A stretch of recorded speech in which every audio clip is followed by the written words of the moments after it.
Hey guys, I thought I'd sneak away from the family for a little bit just to come and share. I've always been big on connection. Connection is just like important to me.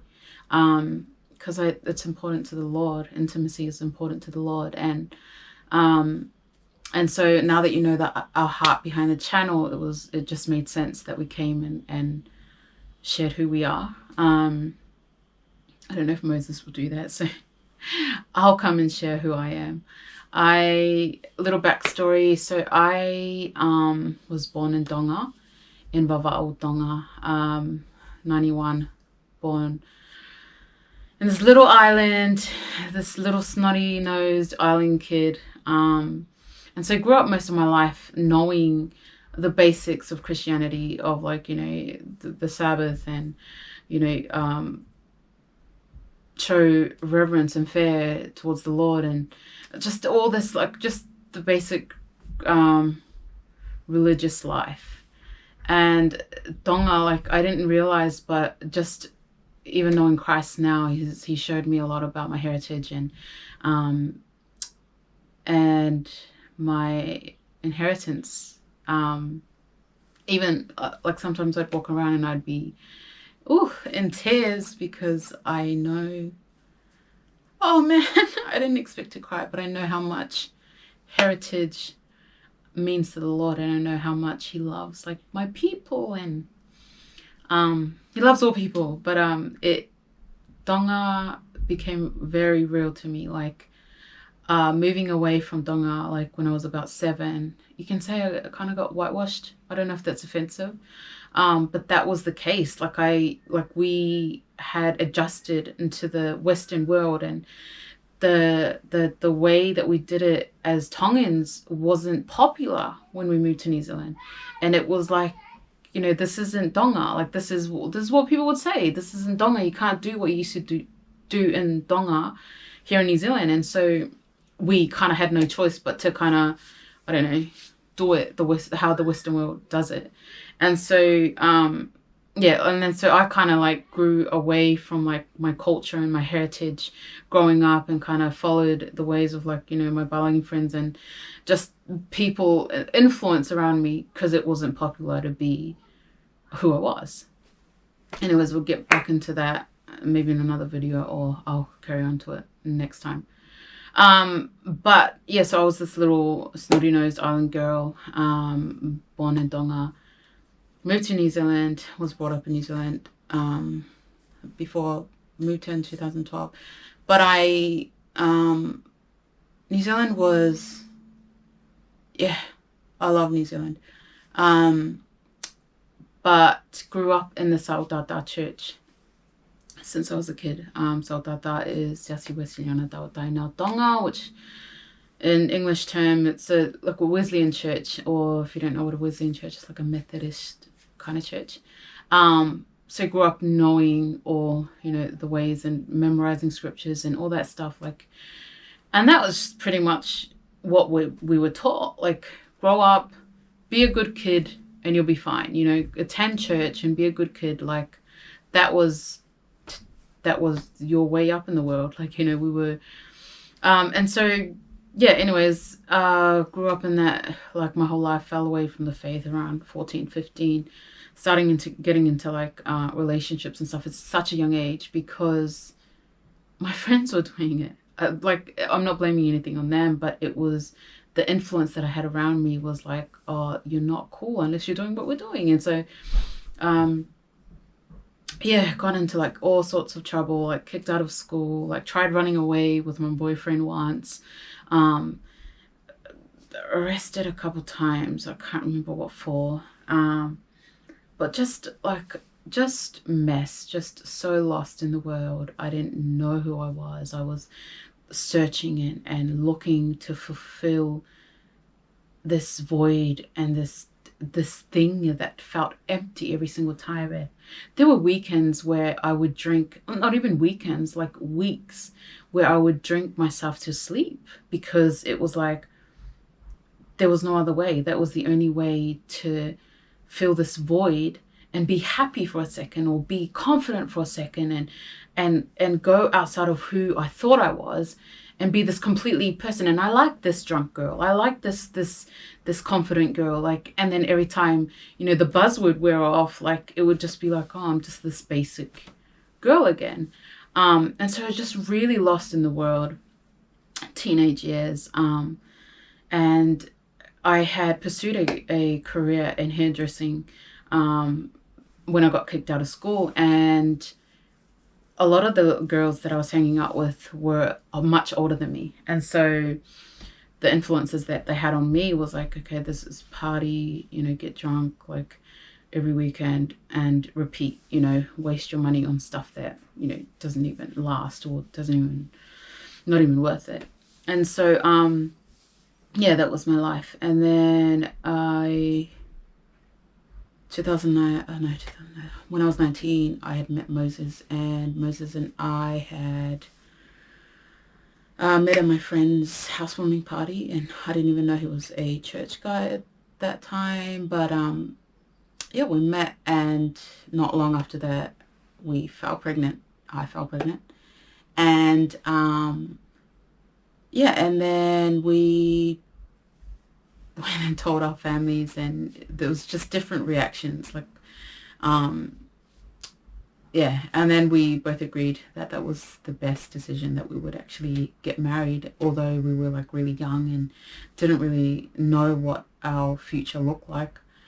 We were sure that marriage was the way, that this was it. Anyways, and so we got married. I was 19, he was 20.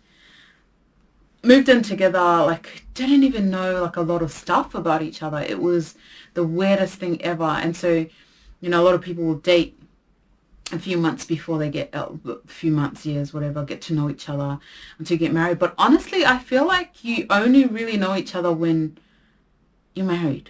Oh, yeah, when you live together. But I feel like the enemy hates covenants so much, and it becomes harder for people when they're married. Like, you see people that have been together for like 8 years, and then they get married, and all of a sudden it's like they divorce within the next year. Like, the enemy hates family, he hates covenant, he hates he hates oneness of a wife and a husband. And so he'll do everything to tear it down, and that was the case for us, most of our like marriage. Anyway, so got married, moved back and forth between our parents until like it wasn't even a year, and then he was like, oh, why don't we move over to Australia? My parents are going to Australia. And I was like, I don't know, like but I followed him, and the first couple of years were like the worst. Like it was the worst. I had never felt so isolated, so alone my whole life, like my whole entire life.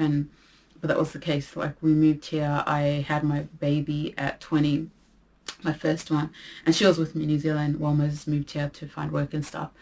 When we moved over, I was pregnant with my second child, and then I had my second child, and it was just like, oh, like looking back, it's like, I can't believe I went through all that. But it's like, not in a way that it was like not in a hurt way, but it was like, whoa, like God's real, because I honestly don't know how that happened. Like, I've always been not necessarily close to my family, but reliant on my family. Reliant. Is that a word? Anyways, yeah, and so mum and dad would always spoil us and give us what we want. And that wasn't the case when I got here, and it was like really strict. Like, Moses' parents are like real intense in the most, like, they cared. It was just the way that I received it was just different. Anyways, I moved here, just felt so alone most of the time.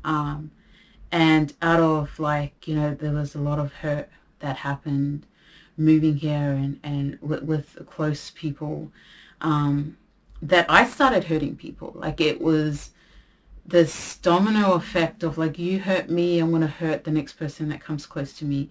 And it was like there was no trust. Like Moses and I were just not on the same boat. Like we clashed so many years. They would, like, we'll talk about it later on another video, how real marriage is, and whether you're planning to get married or whatever, like marriage is intense. And so it's something to really think about before you get into.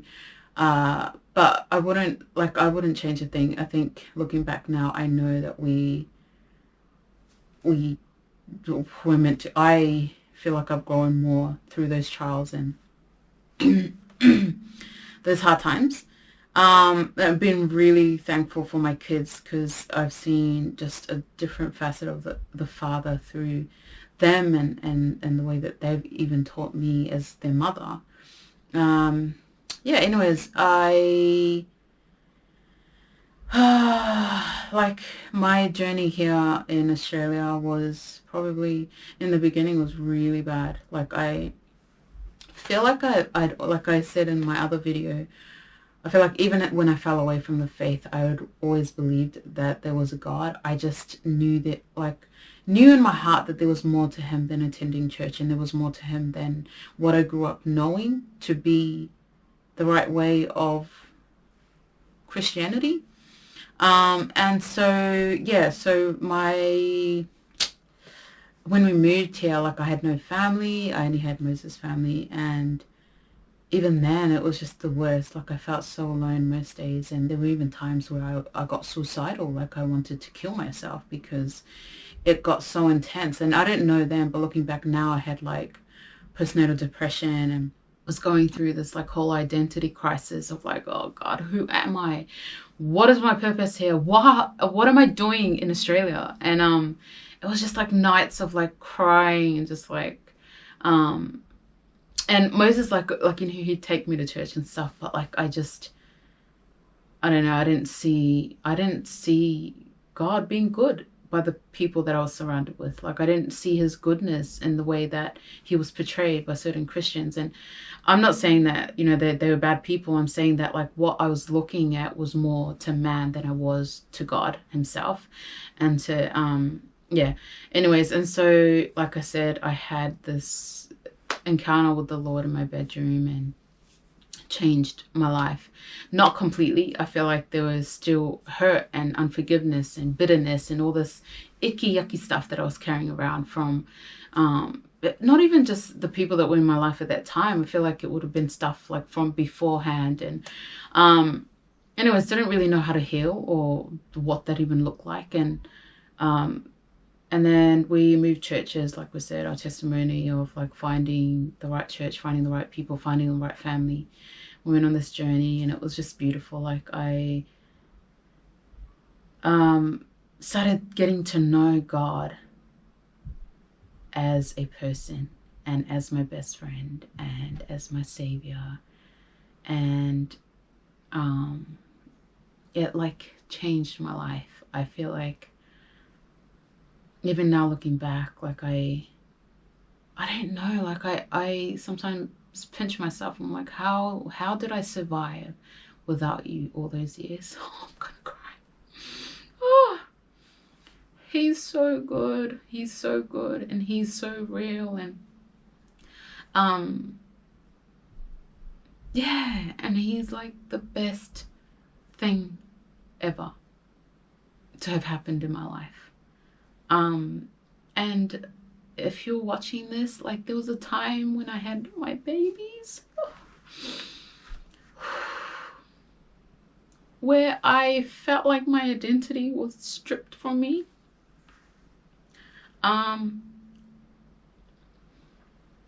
Like I jumped into being a wife at 19, to being a mom at 20 and 21, away from my family. Like it was all this like change that happened so quickly, and I didn't know how to deal with it. I didn't know who I was. I got lost in the process of it all. And I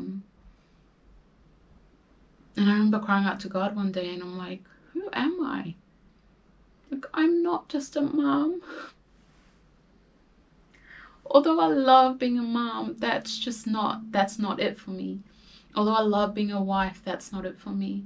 I'm a daughter first, and he had to teach me that I'm his daughter first before anything else. And I think that's what changed everything for me, because I was this fearful, like, kept to myself kind of person that, like, never would step out and speak to people. Like, honestly, I felt like I hated people. I didn't even like people. But now it's like, when I had, like, relearning who I was and actually dying to self, dying to, like, any selfish self-seeking thing that I did or I saw, like, before Christ. Like, I had that had to die. And then like, it was like this veil had been torn. And I had finally seen who I was in him. I had finally seen my worth. I'd finally seen, like, the daughter that I was always meant to be. And like, so along the line, along the process of the journey of finding him, it was like I had lost it along the way. And then he came and showed me who I was, and that actually tore the veil and brought out this boldness and this confidence inside of me that I never knew I had. I was fearful, like, wouldn't do anything for myself, like, wouldn't even step out into, like, I don't know, friendships. I was even scared of friendships. Like, I would shut down friendships that actually cared for me. But I think the more I learned about Jesus, the more I learned to lay down all these false identities that I've picked up along the way. And I've picked up this, like, crown and this, like, I'm so sorry, picked up this robe and, like, royalty. I'm royalty. I'm a daughter of the Most High God. And that was the biggest breakthrough, was like, actually, I'm a daughter first before anything else. And so everything that I go through, whether, like, you know, crisis and things that happen, and even with this COVID thing, like, it's so good that he exposes these things, but it's like, that shouldn't shake who I am. That has no place. Like, I don't have the right to elevate that above the Lord himself and who he says I am. And it's not selfish to look at the Lord and say, okay, who do you say I am in the middle of crisis? And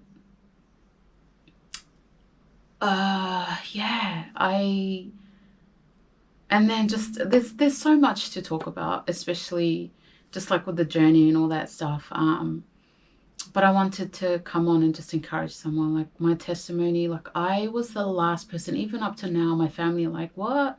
You believe in God? Like, I go back and they just doubt everything because they know the person that I used to be. And I want to make it clear that my testimony is only to encourage people to push for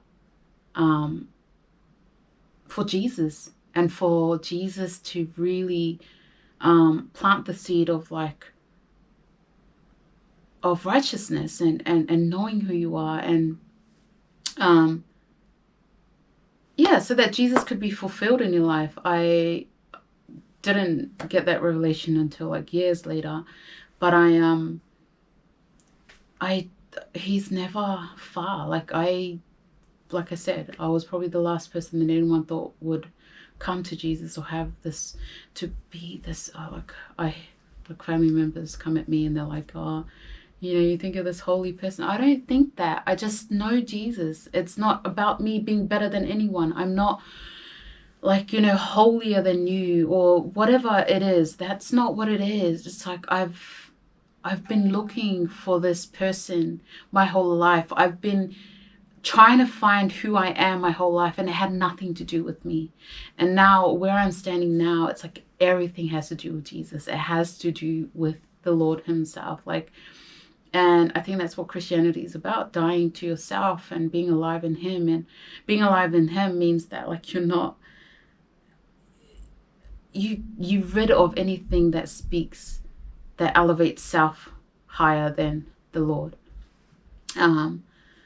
I hope that made sense. I feel like it didn't really make sense, but it's all from here. Yeah, like God's so good, and there's still way more testimonies we'll share along the way, but I hope that I hope we connected a bit more. If we didn't, then ooks.